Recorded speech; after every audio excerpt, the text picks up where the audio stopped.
Buongiorno a tutte e a tutti, siamo qui con l'ultimo appuntamento in avvicinamento, anche se oggi inizia 3070 Doc Fest, in direzione 3070 Doc Fest. Il festival inizierà appunto stasera alle 19 col film d'apertura, Far Away My Shadow Wandered, continuerà fino a domenica sera alle 21 al Multisala Verdi, sala 1 in questo caso, con il film di chiusura One More Jump di Emanuele Gerosa più la premiazione. Oggi abbiamo qui con noi Guido Hendrikx di A Man and the Camera, uno dei film che abbiamo più atteso, più anche rimuginato, che ci ha posto molte domande. È un film ironico, tagliente, spiazzante sull'atto di filmare. Un film che non è teorico, parte da uno esperimento però e raggiunge in inspiegabili e insperati picchi di perturbamento nelle visioni e nelle vite dei cittadini di una piccola città della campagna olandese. Il film, come dicevo, parte da questo esperimento che banalmente il puntare la macchina da presa di fronte a qualcuno e che non se lo aspetta perché ti presenti davanti casa sua. A parlarne qui con noi oggi abbiamo il regista Guido Hendrikx. L'intervista sarà condotta in inglese, c'è anche la mia collega Viviana Carlet con cui concludiamo questo ciclo di interviste assieme. Il film A Man in the Camera sarà proiettato domani pomeriggio alle 17, è un evento assolutamente imperdibile, recuperatelo, venite al cinema a vederlo e passo all'inglese. Hi Guido, hi Viviana. Hi. I will just like to start with Guido by asking you, and I know that I'm stealing the question from Viviana that I really would like to ask you, but how really the idea of A Man in the Camera came to you? The idea of like going to someone else's house, ring the doorbell and film it the reaction. Yeah, the idea evolved during a process, you could say. So it started one day in 2012. I was still studying in film school in the Netherlands, in Amsterdam. And I did this little experiment where I started randomly film people on the street. It was in Belgium back then, as an exercise in perpetual silence, like the basic concept of the film. And the reason why I started doing it is because I was looking for an adventure. And it took another 3 or 4 years until I revisited the material. And then in the beginning, I didn't have any plan to continue this project, but when I saw the material again with fresh eyes 4 years later, there were 3 things that caught my attention, or that fascinated me, and that also made me decide to take the project on in a serious manner. One was the very, in my view, strange tension that existed within these encounters. 2, the way it was referring to the power dynamics between the one filming and the one being filmed. So the way this exercise, this kind of approach, was also reflecting on the medium of film itself. And 3, the opportunity with this way of filming also to explore certain aspects of human behavior that were also new to me. So it started a little bit like a coincidence, and then I revisited the material, and then I got more intrigued, and then I started to expand the project on a much wider scale, and also conceptualize restrictions and the whole concept. And talking about the previous film you did, how do you continue your research and your work with video, arriving to this film? Is there any elements that brings from all the others research that you did and you arrive here, or is something completely new and completely different from what arrived before? You mean previous films, like films I did, or you mean just this project? Previous film you did, yeah. Yeah, the film I made before, a feature-length hybrid documentary, Strange in Paradise, was exploring the power relations between Europeans and migrants.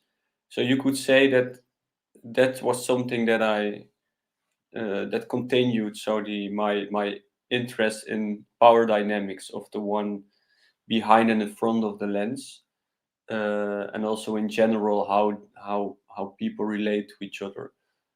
And for the rest, I think it was quite the opposite in terms of the way my previous films were very constructed. This film, I was much more dependent on spontaneity and coincidence. So I think that's the only comparison. I'm talking about these coincidences and all these reactions. What scared you more, and which were the reaction that you were really surprised to record?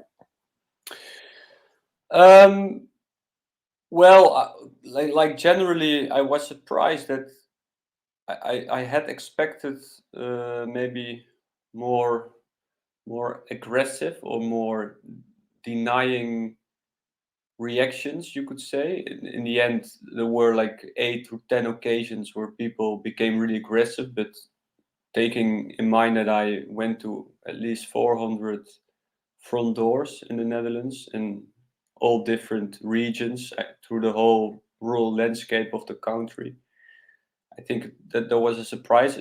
So it was overall it was more welcoming than I expected. And of course, there were some encounters that didn't end up in the film. For example, that I remember at a certain point, I had these little papers that I pushed through the mail slots of the people that I encountered when I knew that I disturbed them, and then I was just saying that the material would be deleted. And then at one occasion, when I put this letter, someone grabbed my fingers and tried to break it. So that was kind of a surprise to me. That were basically the two biggest surprises, you could say. Yeah. And did you expect, in a way, when you first started your research and your filming, what happened? The main character that we can say, like the main character of your movie. Did you expect that something like that could happen?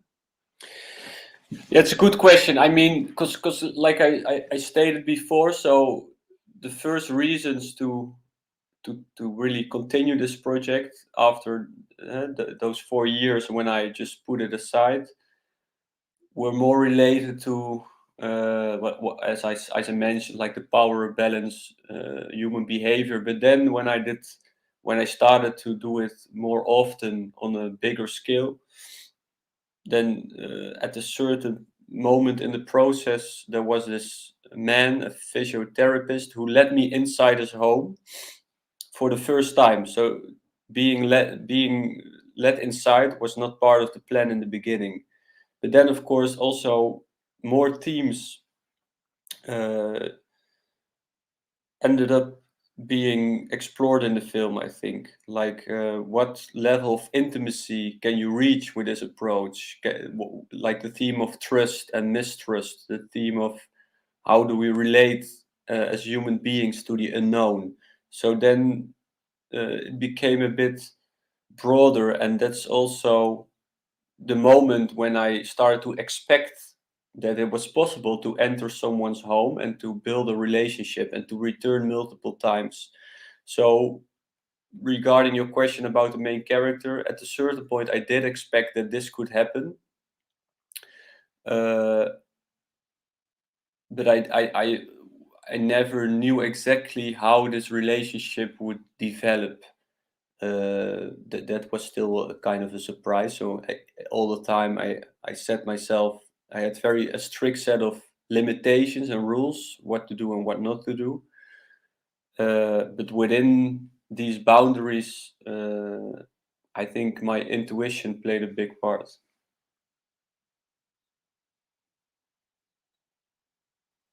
Okay, and it's also incredible the different reaction that people had in front of being filmed.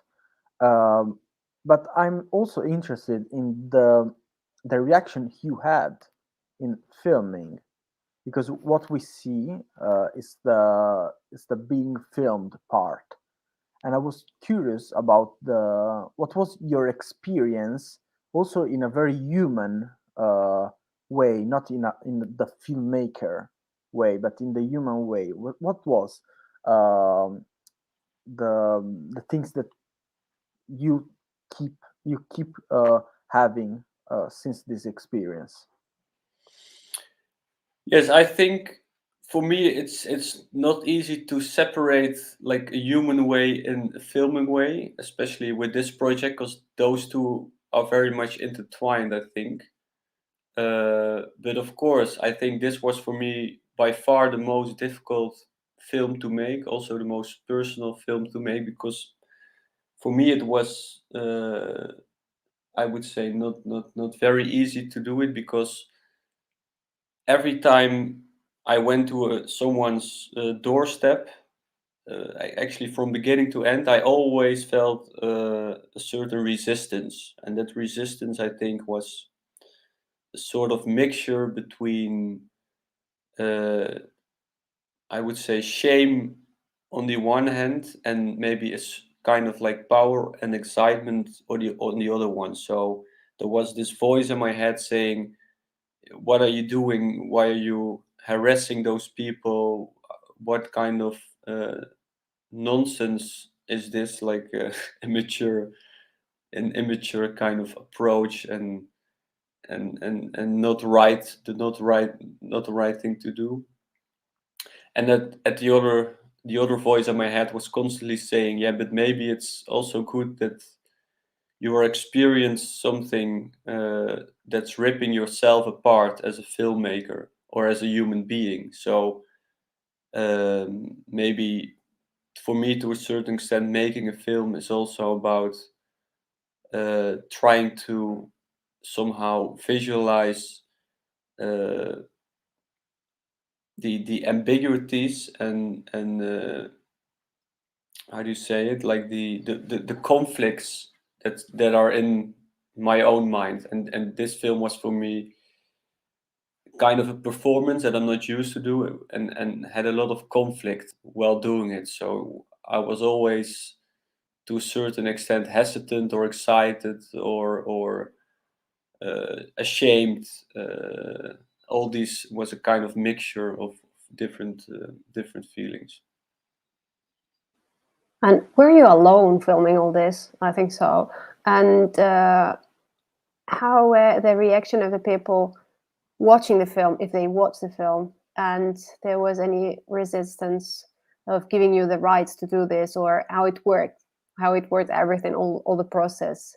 Because I can imagine that it was pretty difficult for someone on the other side was so happy to have you there, even if okay, it was really an extreme situation. But how did it work also after? Because it's not just the shooting.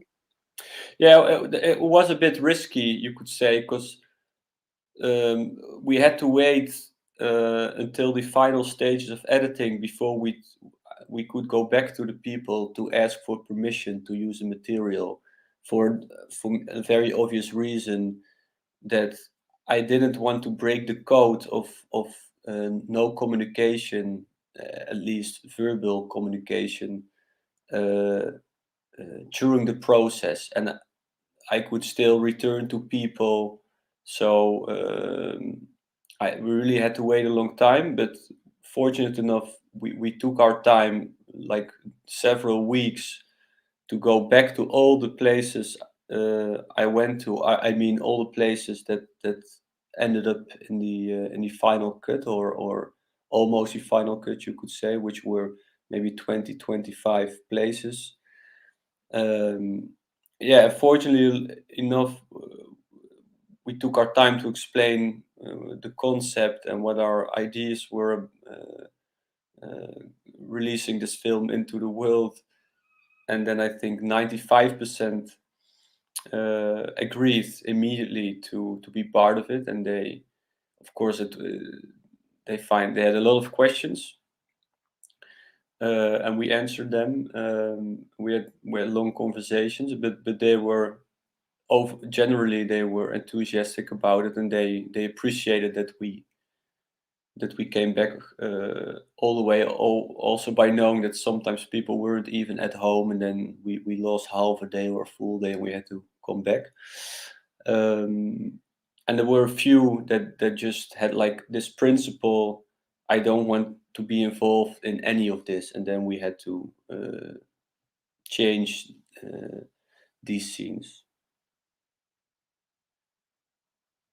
Okay, and when the film was completed, edited, and everything, what was your also your take on the film now that since the premiere was like 1 year ago?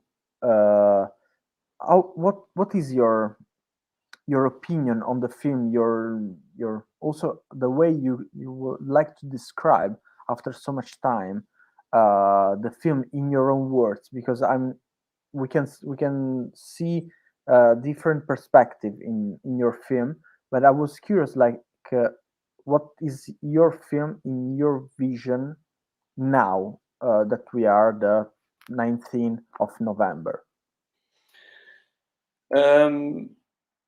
Yeah, it's a good question. I think for me, because I figured that after it was being released, there were many different reactions and also quite different interpretations of the film. Like, I remember people saying that it starts out as a like kind of a deep end horror movie and ends like a feel good film. Which I didn't really expect. Like this, of course, we were in the beginning of the film, we were looking for an alienating effect, you could say, and like and strangering also the way we worked on the sound design, but like a horror kind of reference, I didn't have that in mind. But for me, I think the film turned out as an you could say an ode to those who embrace patience and trust, who are in these times still able to embrace the silence and are able to trust other people, and that they can't necessarily predict what's their agenda or something. And a really short question, in fact. The film is shot in Netherlands, and in your opinion, was the film also speak about Netherlands and Netherlands population, or in your vision is more like human being in general? So do you think that you will make the same film in Italy or in Spain or in UK? It will be just like this, or you think it speak also on the place where you shot the film? Yeah, it's a good question, and I, like the honest answer is that I don't know the answer, of course, because that's something you should really try. For me, I got some reactions, and I got the feeling it of course it has a certain atmosphere, and it says something about the Netherlands, but still, I only went to 400 doors out of 2 million. So I think it wouldn't be fair to say that this is like like really a portrait of the Netherlands or something. Also, of course, I limited myself to the rural areas and not the cities, so there also the reactions could be different. So for me, it was more about human behavior in general, and I think I would expect that in different countries, different cultures, you get different reactions. But that's just a wild guess. It could also be very similar. It's something maybe worth to try once. But also, what if I was a woman behind the camera? What kind of film would you get then? It's also things that that would interest me. And what about the next projects? Because we want to already watch next film. Yes, I'm now currently just finishing another documentary that I developed and created parallel to this film.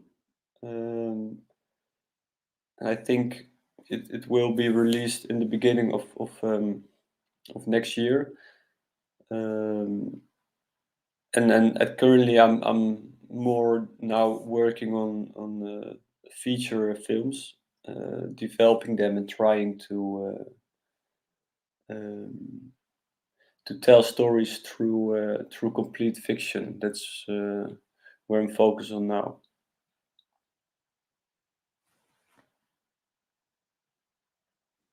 Great.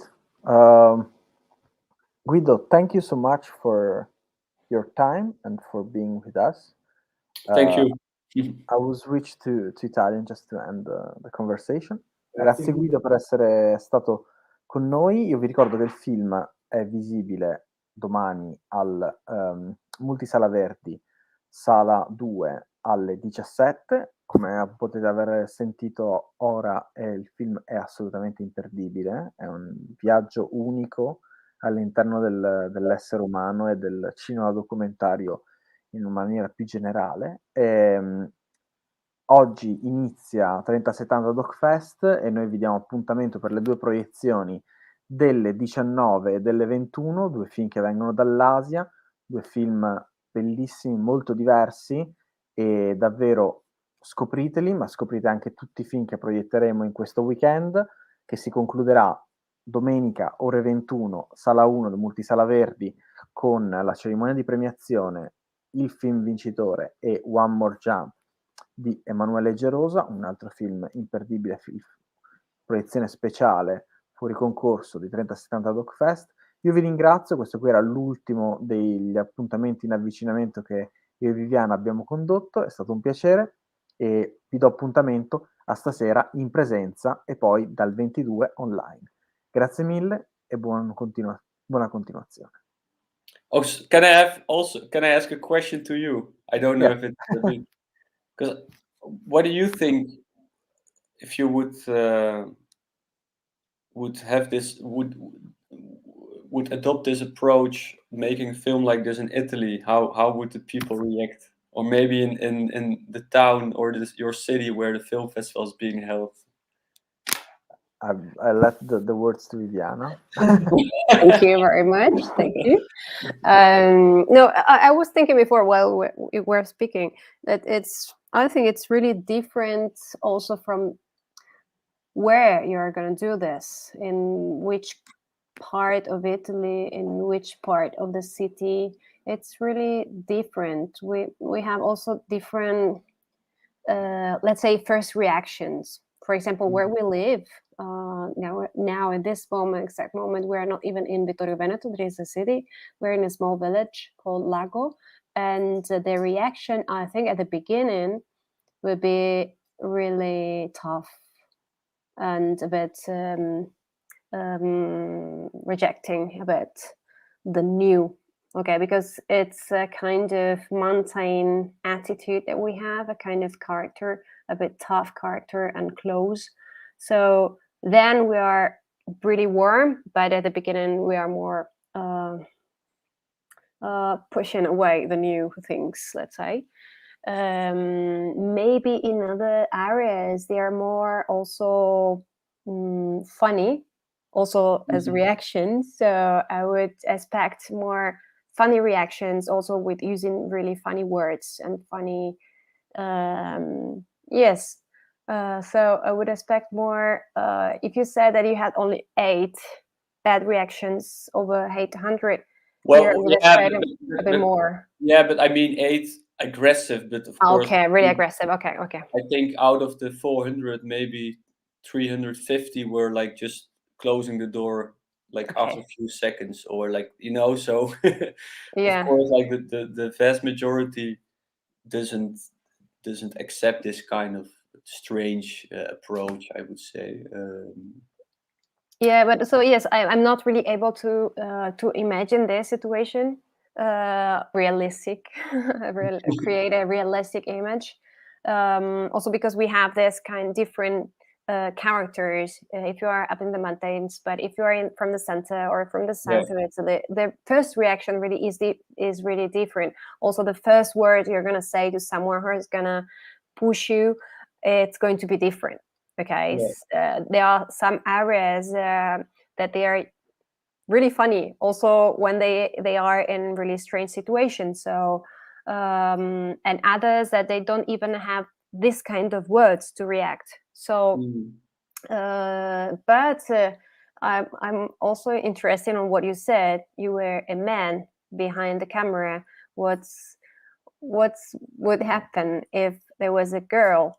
Or it's changing this, and it made me think a lot about this, and I would like really to see the reactions. But at the same time I was thinking about me doing this, and if I would do this, I think that I would be really stressed and maybe also depressed after many closing doors. So yeah, it's not so easy. It's really easy somehow, your film, because it's easy. You just ring a bell and you go away, and you wait, and then you go away. But it's really tough because it's also tough to watch it, because it's not a simple walk, and it's not just standing there watching something. So you have really big emotions when you watch it. And I think that being there also for the people opening the doors, so it's really strong, it's really tough. It's not easy at all, even if it's really easy to tell the story, let's say, how he's doing this. So yes, I don't really have an answer to this. No, it's very difficult, of course, to make a guess, but no, I follow your analysis. Yeah. Also, like, because you have to have the time to understand that it's a game, because I think that the first reactions, it's of course a reaction of fear. So the people are scared about what it's new, what it's different, what it's not understandable immediately. So the first reaction, I think, is this one. And if usually your language or your attitude is to use like jokes or this kind of reactions also to this kind of situations, it also makes a difference what kind of camera you're using, because I was using quite a big professional camera, so I also got many people who gave it a chance because they were hoping to have won the lottery or something. They related to certain TV shows that are common in the Netherlands, and I'm sure in cool. Italy you have like similar kind of thing. No, we don't have lotteries. We just have like something about chronicles, or maybe something that is going wrong, or maybe some jokes. But yes, maybe it's better if it's big, because it's clear that you have a camera. Because if you use a phone, for example, also this is different, or a small camera, I think it's going to be different. Work then. I think yes, you're right. Yes, it's really, really interesting. Yeah. So next time you have to come here. So we're gonna check. If you ring to 400 bells, maybe you cover the entire village where we live, or more, I think. So we have to use the entire area, but we can do it. We can do this kind of experience. I would be really curious about this. So thank you very much, and we're happy that we met you, and we hope to have you here, maybe to the next edition to the festival. I will send my next film for sure. Thank you very much. Okay. Goodbye. Bye. Ciao.